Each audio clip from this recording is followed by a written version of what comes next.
शीतला दीदी का स्वागत अभिनंदन करेंगे और सभी विदुषी बहनें जो हमारे साथ जुड़ी हैं, उषा मलिक जी जर्मनी से जुड़ी हैं, उनका भी स्वागत है। मैं विजय दीदी से निवेदन करूंगी। आइए विजय दीदी बोलिए, शुरू करिए। सभी को सादर नमस्ते।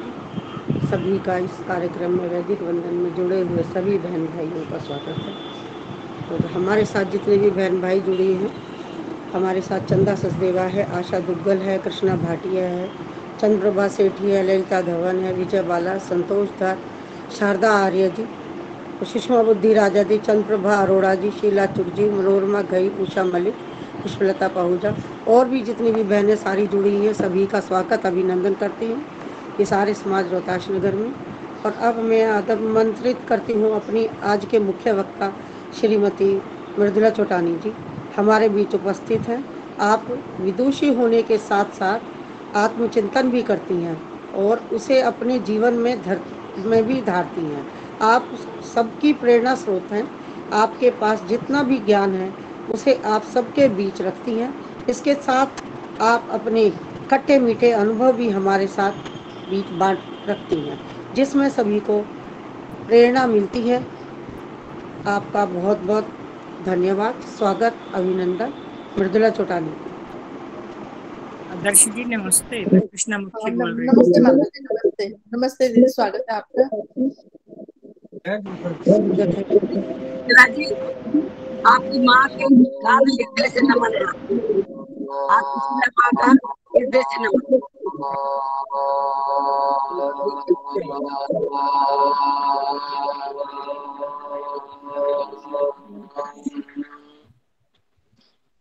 ओम भूर्भुवः स्वः तत्सवितुर्वरेण्यं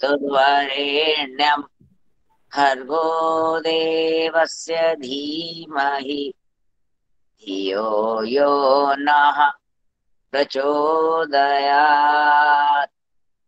परमपिता परमात्मा के चरणों में नमन करते हुए मेरी वरिष्ठ माताएं और उन माताओं की उपस्थिति मुझे बहुत बल और ऊर्जा देती है।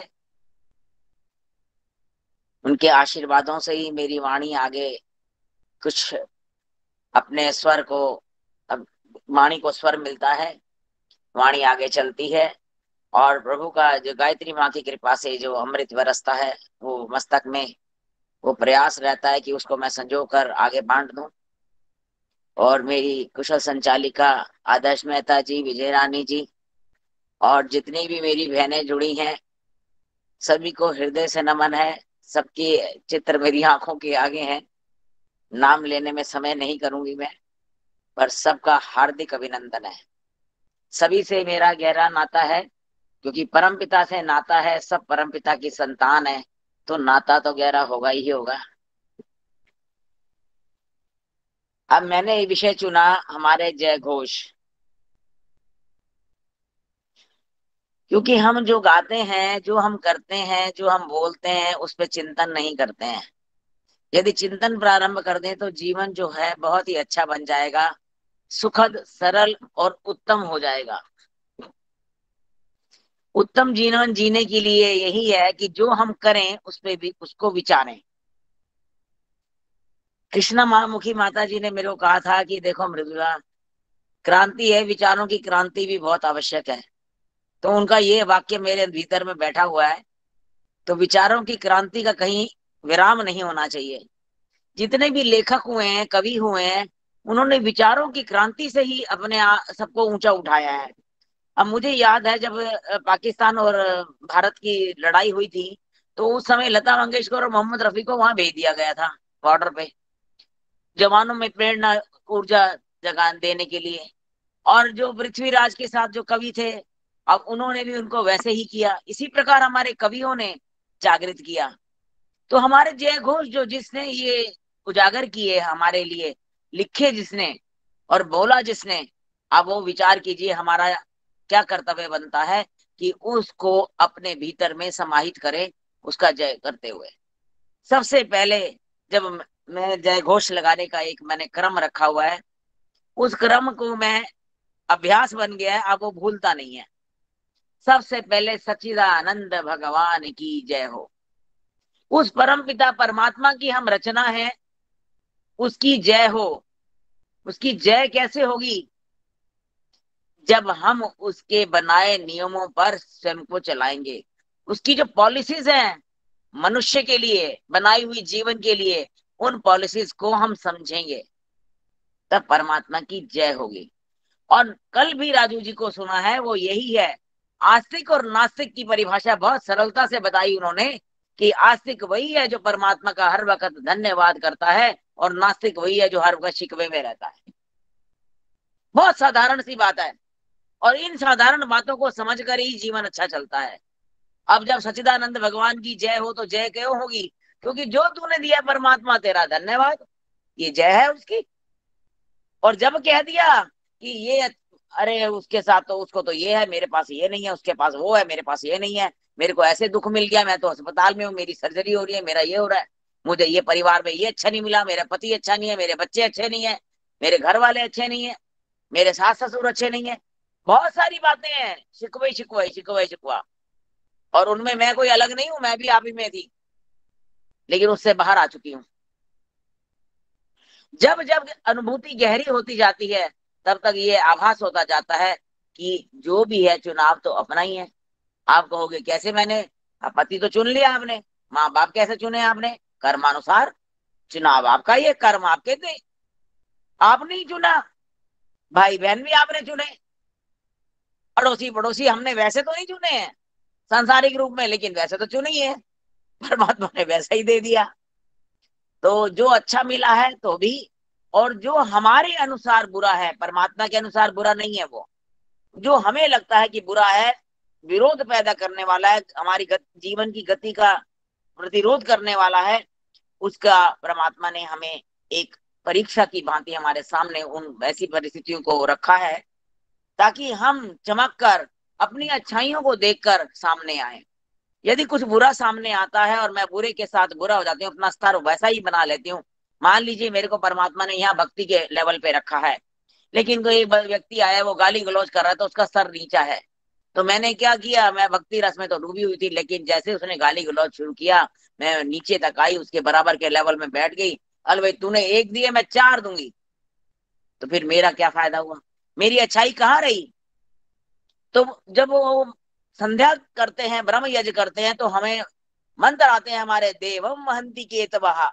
परमात्मा ने झंडियां दिखा रखी हैं कि देख भूला, सारी प्रभु की वाटिका है, हर तरह का पौधा है, कड़वा भी, मीठा भी, सुंदर भी, सुगंधित भी, सब तरह के पौधे हैं, लाभकारी भी हैं और हानिकारक भी हैं, औषधि वाले भी हैं, गुणों वाले भी हैं, और वनस्पतियां भी हैं। तो अब ये विचार कीजिए, इस वाटिका में सुंदरता बनी हुई है कि नहीं बनी हुई? बनी हुई है, लेकिन हर पौधा अपने गुण से उसी जगह स्थिर है।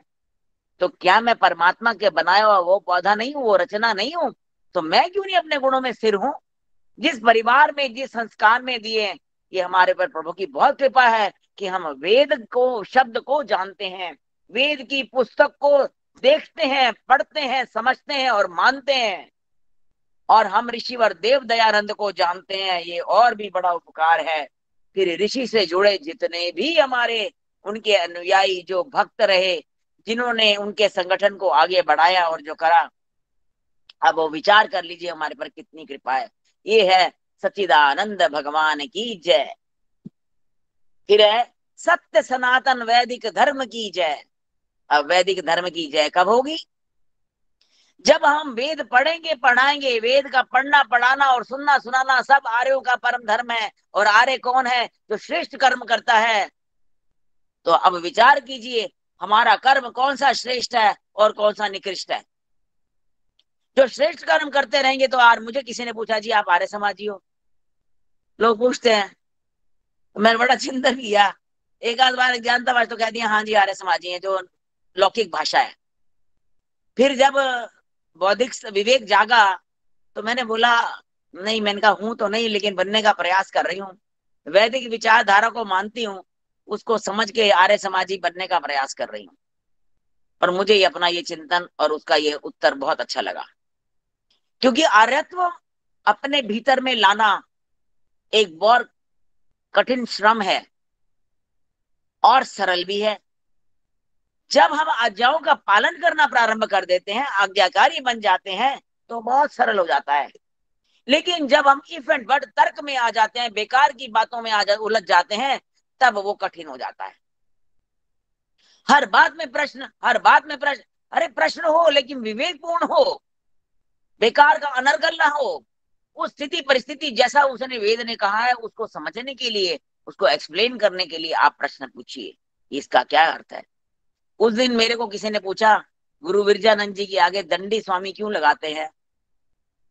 अब शास्त्री से पूछा, उन्होंने भी कोई उत्तर नहीं दिया, और मेरे से किसी ने पूछा, मैंने भी उत्तर नहीं दिया। और मैंने ये विचार किया, या तो वो दंड बैठक करते होंगे या वो दंडी लगाते होंगे। आप बहनों में से कोई हो तो वो बता देना, मेरे इस प्रश्न का उत्तर दे देना। तो मुझे बहुत लज्जा आई उस वक्त कि गुरु और विरजानंद इतने बड़े, और हम जयकार लाते हैं, दंडी स्वामी गुरु विरजानंद की जय। और ऐसी ऐसी बातें मेरा चिंतन बढ़ाती कि इस विषय पे बोला जाए, कि जब हम जय बोल रहे हैं, जय घोष कर रहे हैं, उसके विषय में पता तो हो हमको। पता ही नहीं है, बोलते जा रहे हैं, बस सुन रहे हैं और बोल रहे हैं। तो वैदिक धर्म की जय हाँ जी, कब मैं होगी?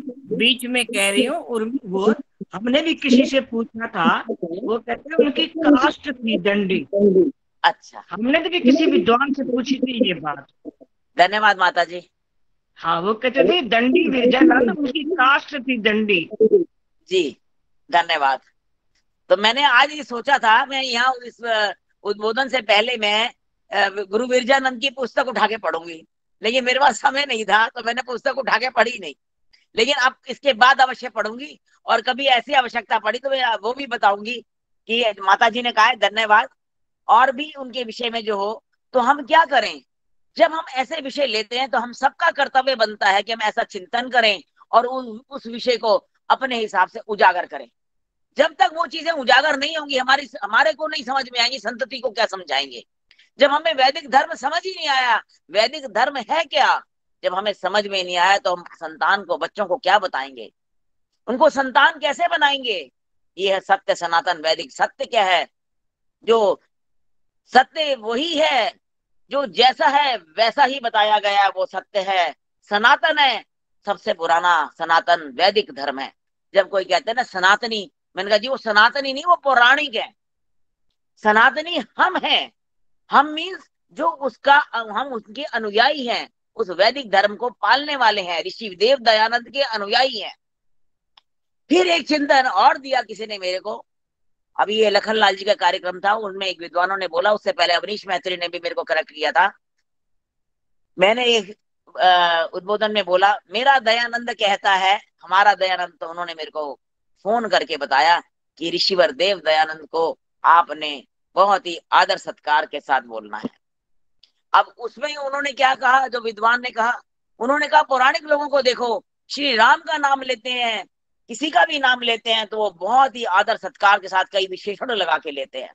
यही बात फिर कल मेरी बुधवार की आर्य समाज थी, मैंने उसमें बोला कि हम दयानंद, हमारे शास्त्री जी बार बार दयानंद दयानंद बोल रहे थे, तो वैसे तो वो इन चीजों से ऊपर हैं, बहुत ऊंचे उठ चुके हैं ऋषिवर देव दयानंद। लेकिन हमारा कर्तव्य बनता है कि हम अपने बड़ों का, अपने पूर्वजों का, अपने गुरुओं का आदर करें, सत्कार करें। मैंने देखा है, हम अपनी पुस्तकों को ऐसे ही रख देते हैं और ऐसे ही पढ़ लेते हैं। लेकिन मैंने बहुत सारे लोगों को देखा है, मत मतांतरों में देखा है, जो मेरे साथ जुड़ते हैं, चाहे वो जैनी है, चाहे वो सरदार सिख हैं, उनमें पुस्तकों का बहुत आदर किया, सत्कार किया जाता है। मैं तो अपने कमरे में बैठती हूँ, वहीं उठा के बैठ के पढ़ने लग जाती हूँ। अब पुस्तकालय में वहां जाती नहीं हूँ, वहां बैठती नहीं हूँ अलग से, जहाँ सब बैठे वहीं बैठ के अलग से पढ़ने लग जाती हूँ। तो ये मन में विचार आता है कि हम कितना आदर करते हैं। भोजन का स्थान एक जगह, वाचनालय एक जगह होना, तो उससे उसकी एक सात्विकता बनी रहती है, उसका एक प्रभाव बना रहता है, ये लाभ है।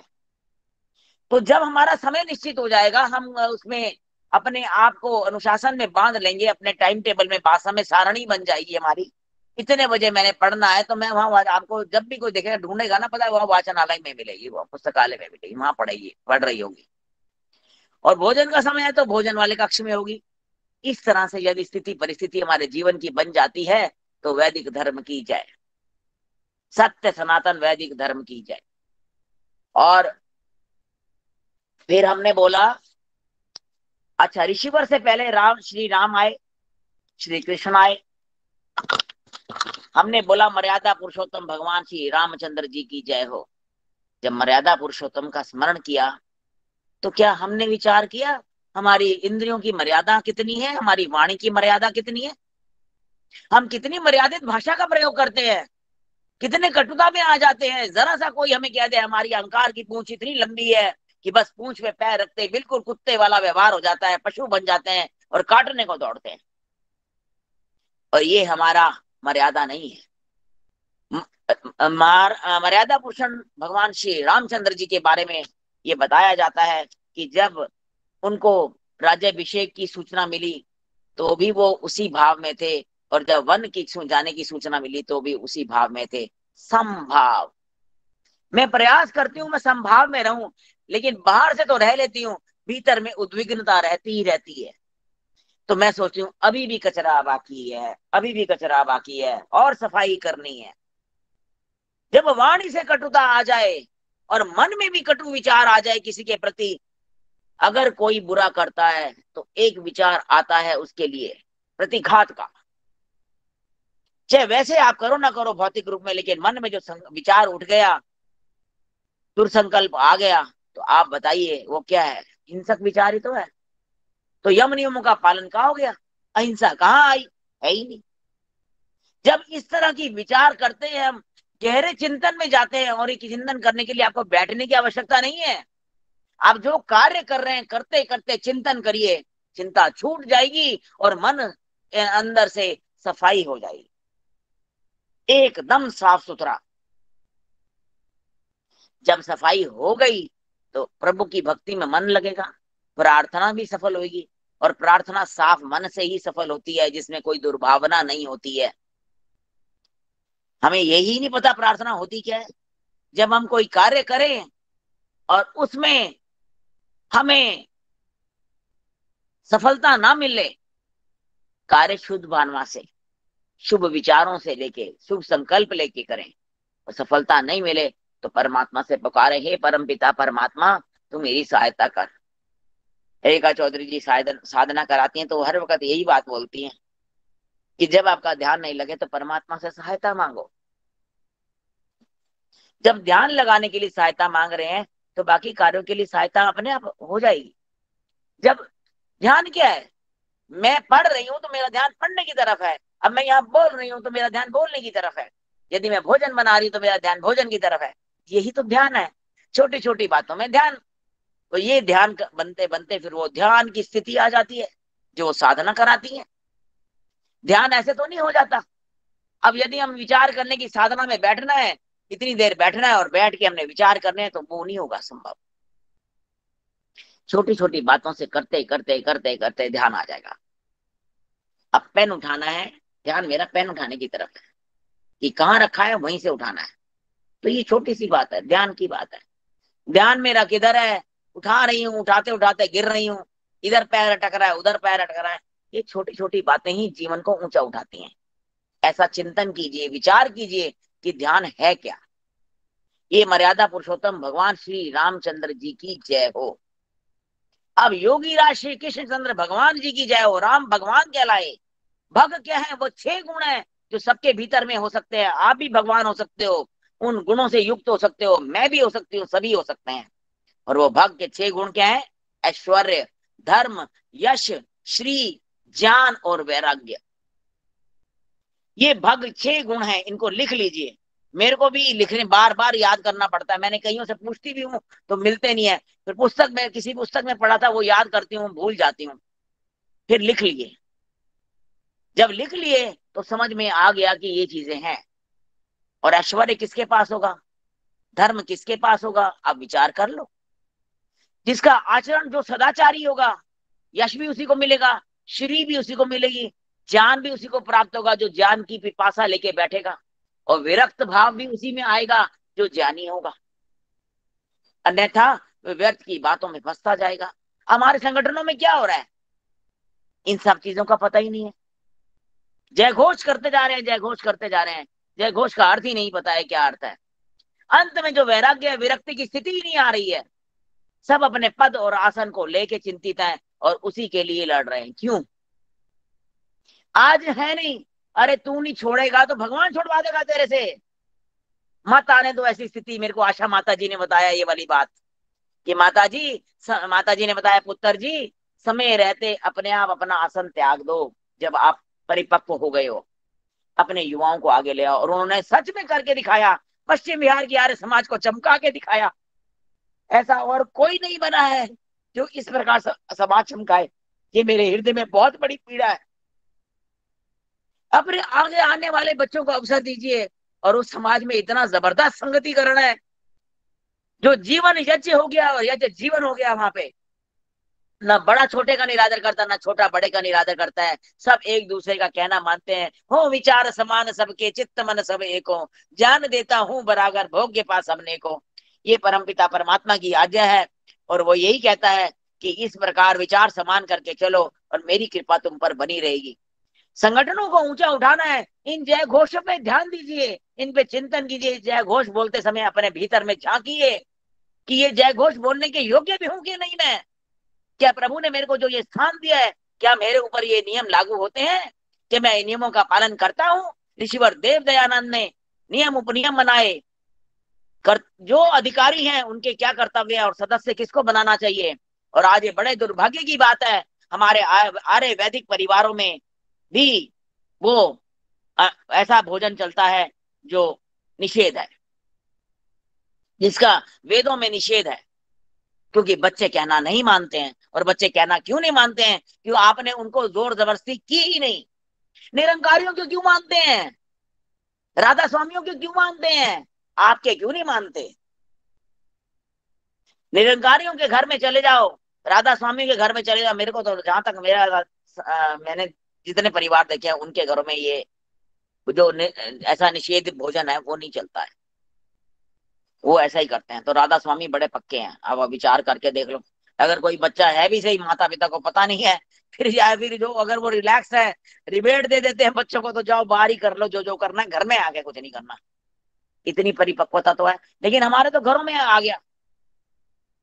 और जब क्या है कि वो अधिकारी आपको सहयोग करता है, धन से भी हर बात से सहयोग करता है, तो आपको दिखाई दे रहा है, तब भी आप बोलते ही नहीं हो। वहां पे इतनी भी योग्यता नहीं रखते कि प्रेम प्यार से अलग से तो कह दें, बहन जी आपके घर में ऐसा ना हो, भाई साहब आपके घर में ऐसा हो रहा है, तो कृपया प्रयास कीजिए कि अपने घर में तो ना रखिए। यदि किसी को खाना है तो बाहर ही खाने दीजिए, घर में तो मत रखिए। अगर आपको चाहते परिवार में सुख शांति हो, विरोध नहीं करना है, आपके वश में नहीं है वो चीज, तो उसको वश से बाहर जब हो जाती है तो इतना तो कर लो कि घर को तो वश में कर लो। घर की रसोई को, पाकशाला को तो पवित्र रखो। और जिस कहते हैं जहाँ यज्ञ होता है और अग्नि पे अगर कोई गलत चीज पकाई जाती है तो वो यज्ञ सफल नहीं होता है। हम गीत गाते हैं यज्ञ सफल हो जाए, भगवान यज्ञ सफल हो जाए। कैसे सफल हो जाएगा? विचार करो। कोई कहता जी मैंने इतना जाप कर लेता है, नहीं होया, यज्ञ कर लेता है, नहीं होया। अरे इसके पीछे की बात भी तो देखो। कितनी सारी बातें हैं जो हमें ध्यान में रखनी है। फिर आते हैं ऋषिवर ये। और योगी राजकृष्ण योग विद्या में पारंगत थे, योग विद्या में निपुण थे। बना कोई कृष्ण जैसा सुदर्शन चक्र बनाने वाला। मेरे को उस दिन किसी ने कहा कृष्ण जी की भी तो नीति है, वो भी तो ऐसे करते थे। अरे मैंने कहा वो तो ऐसे करते थे, जो बाकी करते थे वो भी तो बता। जो उन्होंने 14 वर्ष तक तप करके एक संतान हूबहू अपने जैसी उत्पन्न करी, क्या तू कर सकता है? उन्होंने नीति पूर्वक व्यवहार किया, 100 बारी माफ किया, उसके बाद संहार किया। और ऋषि कृष्ण की नीति क्या थी? कृष्ण की नीति थी कि पहले बुराई का प्रचार प्रसार धीरे धीरे बता दो सबको कि ये व्यक्ति ऐसा है, और प्रमाणित कर दो। और लोगों को जब पता चल जाएगा तो आप सरलता से सफल हो जाओगे। ये है सफलता का राज।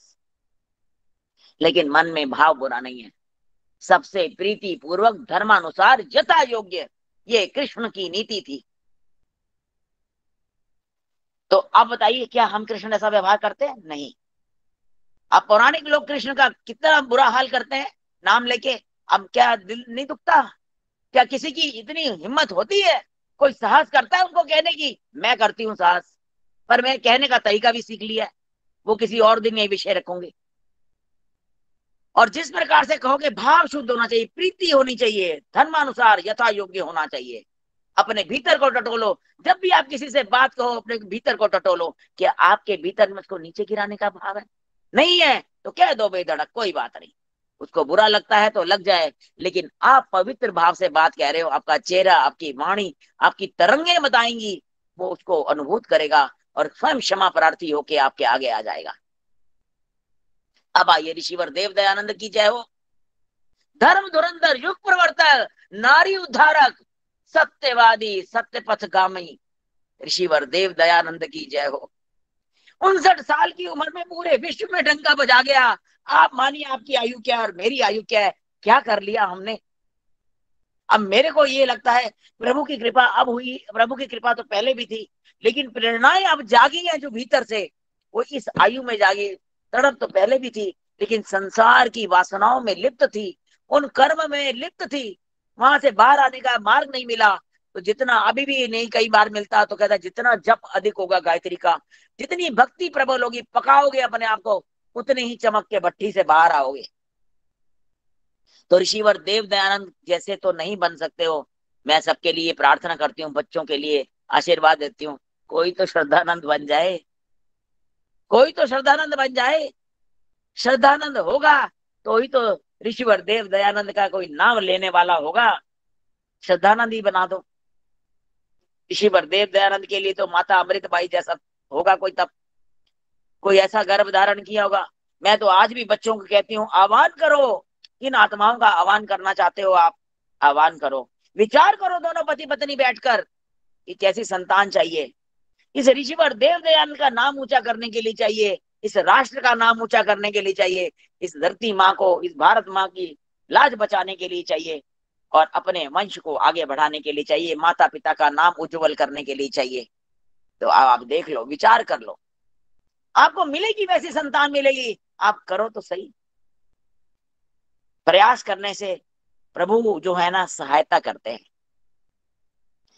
ऋषिवर देव दयानंद के बाद आया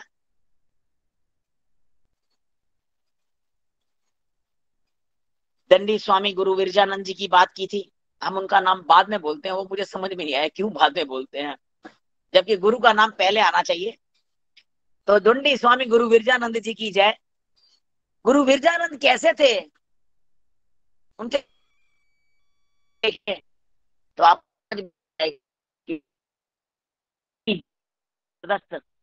उनकी जय बोलो तो कितना कठिन परिश्रम करना पड़ेगा हमें, आप विचार करके देख लो।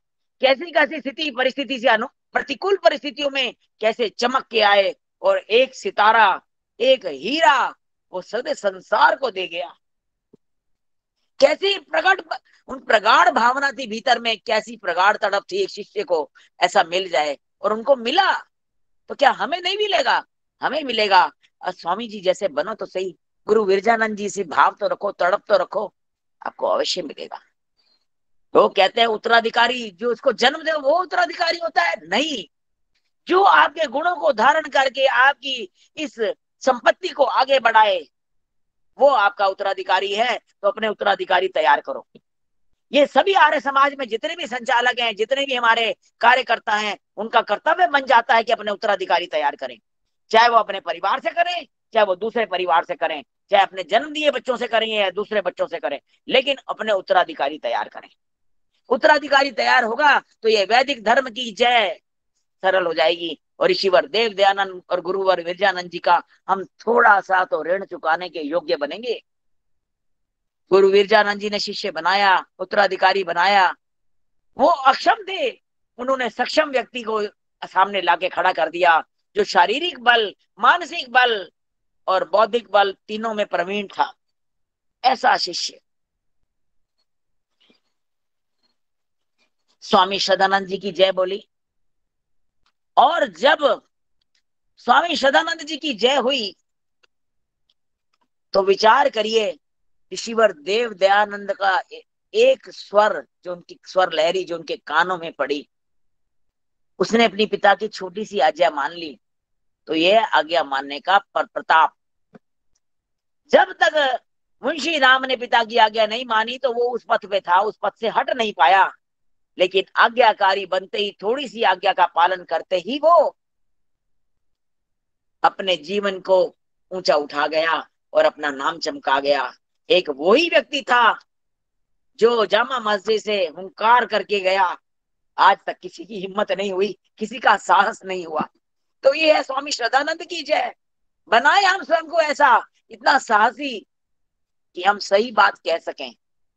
और मैंने ऐसे ऐसे देखे हैं जिन्होंने कुरान भी पढ़ी है, बाइबल भी पढ़ी है, और वो शास्त्रार्थ करना जानते हैं ताकि वो बता सकें कि इसमें क्या लिखा है। हर भाषा आनी चाहिए।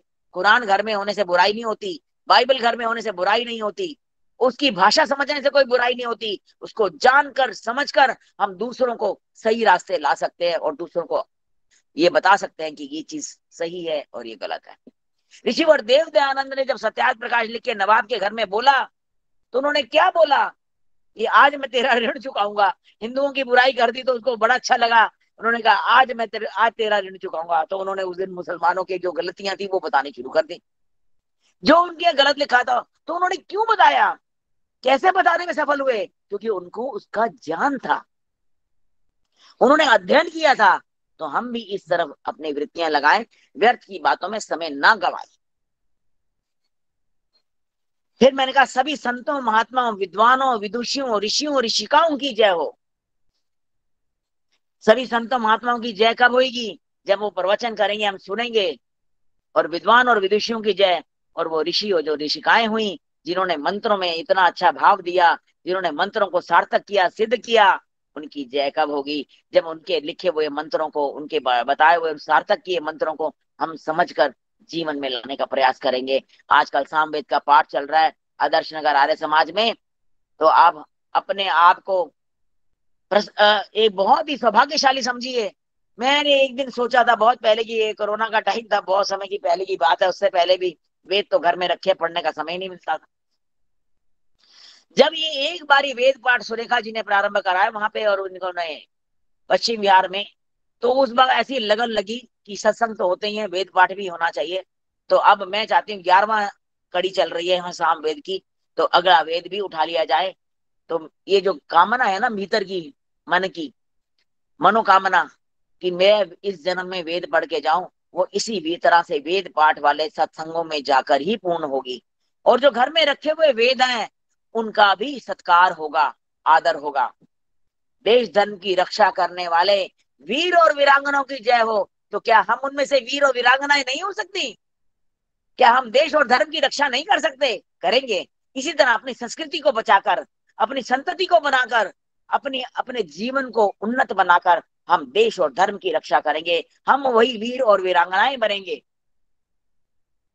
और देश पर बलिदान होने वाले वीर और वीरांगनाओं की जय, जिन्होंने अपना बलिदान दिया, उनके लिए जय।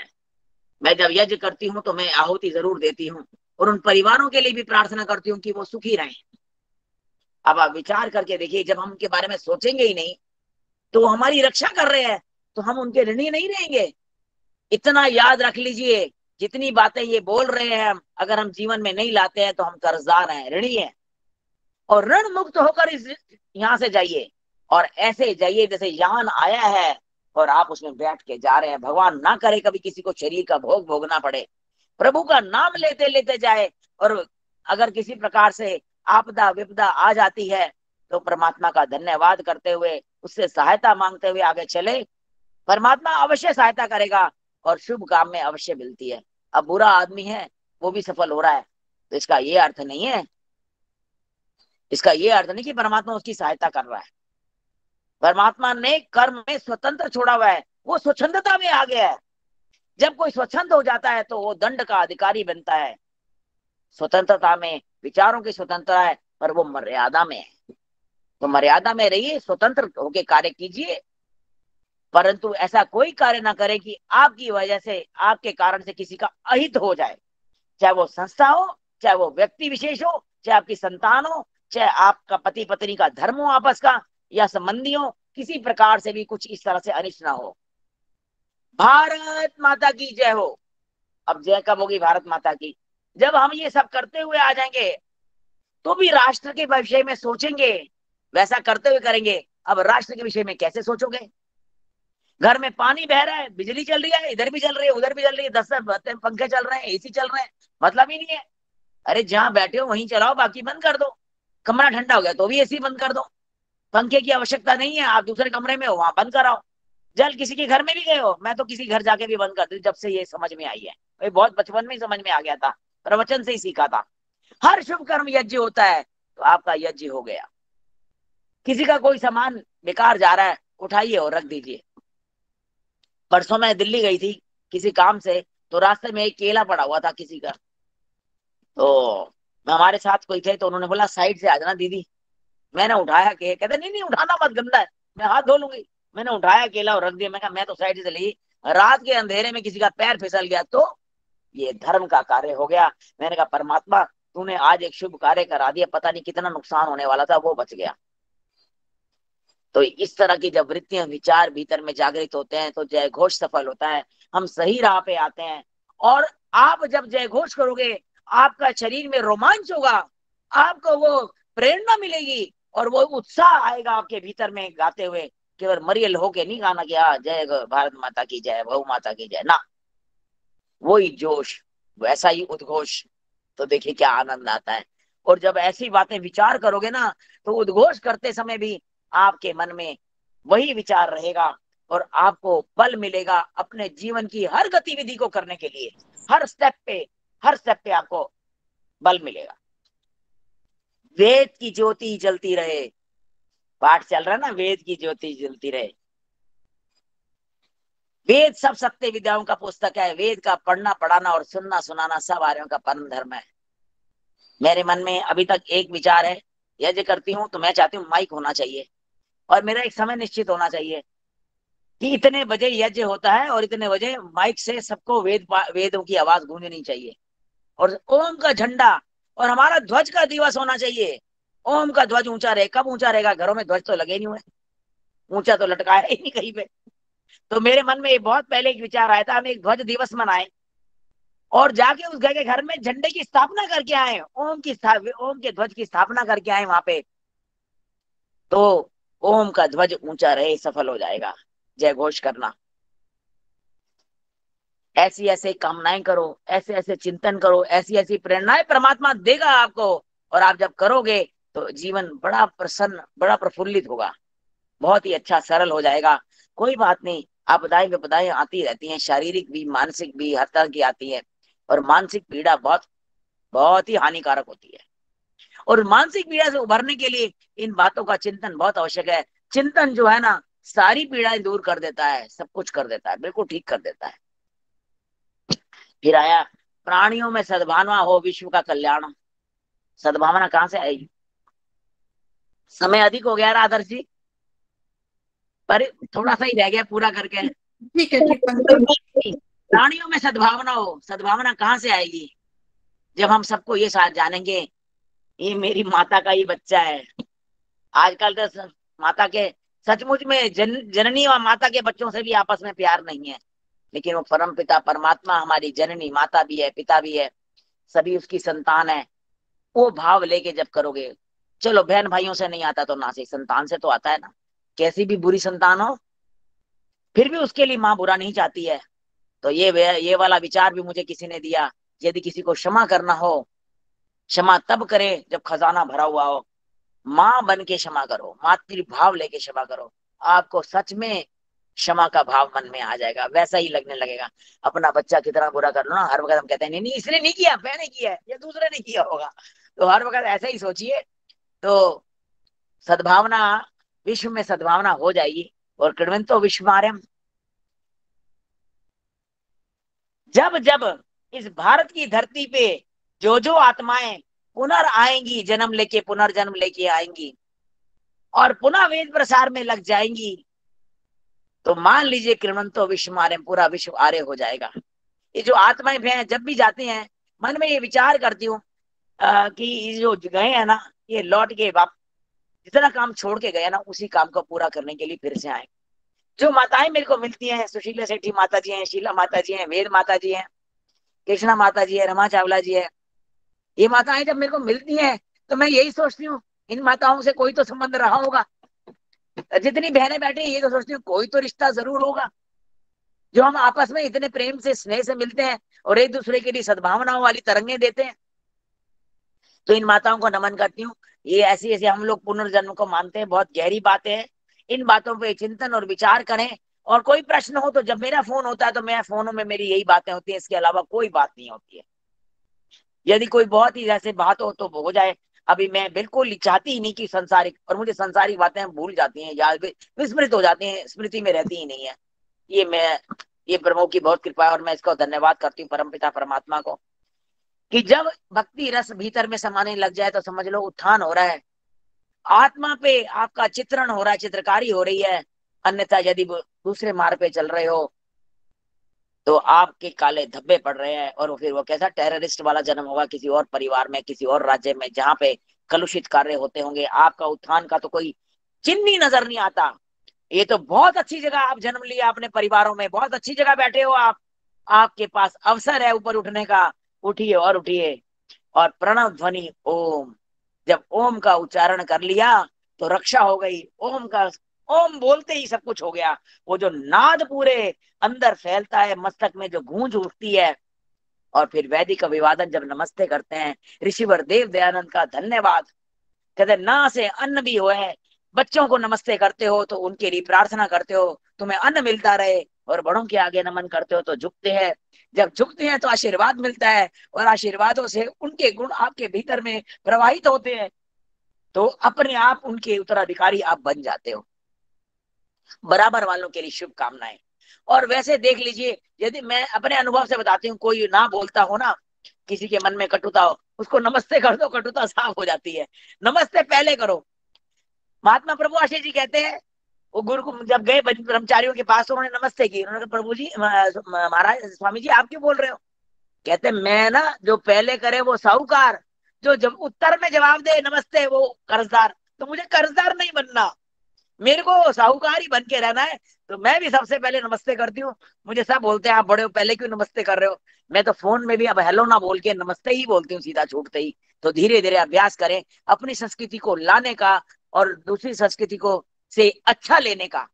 उसको तब अपनाएं जो हितकारी हो, उसमें हमारी वैदिक संस्कृति से ऊंची कोई चीज हो। लेकिन वैदिक संस्कृति से ऊंची कोई चीज है ही नहीं, वेद सर्वोपरि है। तो वेद की आज्ञा को माने, उन जय घोष को सफल करें। समय ऊपर चला गया है, मैं क्षमा चाहती हूँ, लेकिन भीतर में तड़प थी और विषय इन्होंने पूछा तो मन में आ गया, तो मैंने बोल दिया। ये भी पर गायत्री माँ की प्रेरणा है। आपका बहुत बहुत धन्यवाद, सभी का धन्यवाद प्रेम से सुनने के लिए, और माताओं को तो विशेष नमन। ओम। बहुत बढ़िया दीदी, बहुत बढ़िया। बहुत ही सरल शब्दों में 15 सेकंड आदर्श जी, 15 सेकंड। बोलिए माता जी, बोलिए शीला माता जी। जो कुछ मेरी मिथिला बिटिया ने बताया है उसमें कितना सार था, ये आप सभी को समझ आ गया है। इंसान चाहे तो तकदीर बदल सकता है। मृदुला जी, ये सच्चाई है, सुन रहे होंगे जरूर। इंसान चाहे तो तकदीर बदल सकता है, पत्थर पे खिंची हुई लकीर बदल सकता है। अगर ठान ले दिल में कुछ करने की तो जमाने की तस्वीर बदल सकता है। और इस बिटिया ने वाकई जमाने की तस्वीर बदल के दिखाई है। पहले स्वयं करती है, ऐसा नहीं कि पहले हमें करने के लिए कहती है, पहले स्वयं करती है। अभी नमस्ते लास्ट में जो बोला है नमस्ते शब्द से, उसी से देखो कि जो पहले बोलता है वो साहूकार बनता है, जो बाद में बोलता है वो कर्जदार बनता है। बाकी अन्य बातें तो बहुत कुछ कही हैं। तो वाकई इन्होंने तो जमाने की तस्वीर बदल दी है। क्या क्या शब्द कहे नहीं जाते, लेकिन जो इन्होंने व्यवहार के हमें शब्द कहे हैं, जो सुवचन कहे हैं, अगर हम उनको धारण कर लें तो सोचो कि हमारे में कितनी भी वो बुराई हो, वो बुराई निकल सकती है। क्योंकि बार बार पाठ सुनने से उस पाठ को याद हो ही जाता है, ऐसा पाठ। तो धन्यवाद आदर्श बेटी, मैंने 15 सेकंड मांगे थे, वो 15 सेकंड पूरे हो गए। बहुत बहुत धन्यवाद मृदुला बेटी का। और मैं सच्ची करती हूँ, हृदय से इसको नमन करती हूँ। ये मेरी बेटी है और मैं मानती हूँ, ठीक है मैं जन्म नहीं दिया इसको, लेकिन मैं इसको अपनी बेटी, सही पूछो, बिल्कुल बेटी मानती हूँ। और इस बेटी के पास जो कुछ है ना, तो मेरे को गर्व होता है कि मेरी बेटी के पास इतना कुछ है, इतना धन है। तो वो देखकर मेरा हृदय प्रफुल्लित हो जाता है। तो मैं पुनः इसको नमन करती हूँ। को जी बेटी को नमन करती है? हाँ, बेटी को नमन करती हूँ। बेटी के शरीर को नमन नहीं कर रही, बेटी के जो अंदर विचार है उनको नमन करती हूँ। क्योंकि समय नहीं था, मैंने फिर भी मांग लिया बीच में समय। तो मैं आपकी भी आदर्श जी आभारी हूँ। धन्यवाद मेरी बेटी, धन्यवाद।